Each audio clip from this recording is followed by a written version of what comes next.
Electronic विन्यास बनाने के लिए सीरीज आप ये याद रखो जो हमने नीचे लिख के दी थी 1s2 2s2 यानी s में 2 इलेक्ट्रॉन 2s2 2p से इसी क्रम से ही लिखना है तुमको 1s के बाद 2s फिर 2p फिर 3s 3p 4s 3d इसी क्रम में लिखना है तुमको। अब देखो, अब तुम्हारे सामने तत्व दिए हैं तो तत्व का जब तक आपको परमाणु क्रमांक नहीं पता होगा तब तक इलेक्ट्रॉनिक विन्यास थोड़ी नहीं बना पाओगे। वो ऑक्सीजन होता है, ऑक्सीजन का परमाणु क्रमांक 8 होता है। ये अपने मन से तुम्हें याद रखना है बेटा, हमने लिखा नहीं, तुम्हें याद रखना है।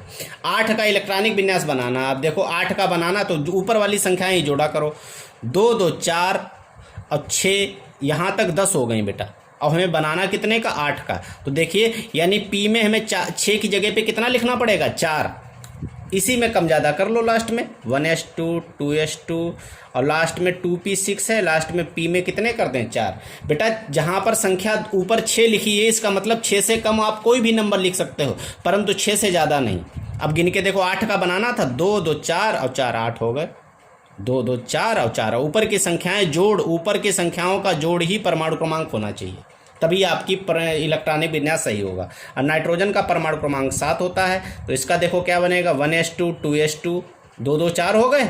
अब 2p में पहुंचो, 4 और कितने? 7, 4 और 3 7, p में 3 कर लो। तुम ये भी कह सकते हो गुरुजी p में तो 6 होते हैं, आप कम 6 से कम भर सकते हो। जैसे यस में 2 होते हैं, 2 से कम कोई भी भरो। p में 6 होते हैं, 6 से कम कोई भी 6 भरो या 6 से कम भरो। 1 से लेकर 6 तक कोई गिनती भर सकते हो। डी में 10 होते हैं तो 1 से लेकर 10 तक कोई भी गिनती भर सकते हो। हमेशा ये बात ध्यान रखो, जिसमें जितने होते हैं उससे कम नंबर कोई भी भर सकते हो।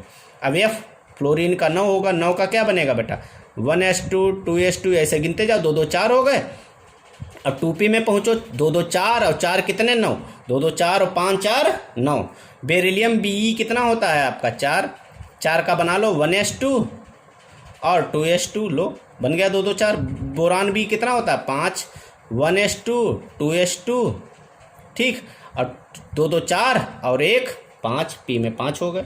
अब हाइड्रोजन का 1 ही होता है तो 1s 1 ही बनेगा बेटा, s में 1 ही भरा जाएगा।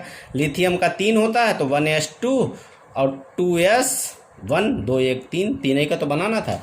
एल्यूमिनियम, अब देखो एल्यूमिनियम Al कितना होता है? 13, 13 का क्या बनेगा? 1s2 2s2 ओके, 13 भरना है ना। 2p6 ऐसे ध्यान रखो, 2 2 4 6 4 10 हो गए। अब तुम्हें देखो p के बाद कौन सी आ रहा है सीरीज? ऐसे देखा को p के बाद क्या आ रहा? 3s, तो 3s लिख लिया तुरंत, 3s लिख लिया। अब 3s में कितने भर सकते हो? 2 2 2 4 6 4 10 2 12, अभी 12 ही हुए। ये नहीं करना है यहाँ पे 3 भर देना, s में 2 ही होते हैं, ध्यान रखो। अब देखिए फिर 3s के बाद क्या आ रहा? 3p, जो आ रहा वही लिखना है देख के। 3p में पहुंचे, 3p में बेटा हमें भरना कितना है? 2 2 4 6 4 10 2 12 और 1 13, यानी p में 1 ही भरा जाएगा। ऐसा ही 14 में पहुंचो, 1s2 2s2 2p6 3s2 okay, और 3p2 2 2 4 6 4 10 2 12 और 2 14, ऐसे p 15 होता है। 15 का क्या बनेगा? 1s2 2s2 2p6 3s2 और 3p कितना हो जाएगा? 3 2 2 4 6 4 10 2 12 और 3 15, p में ही घटाओ बढ़ाओ सब बन गए, ऐसे भरने हैं।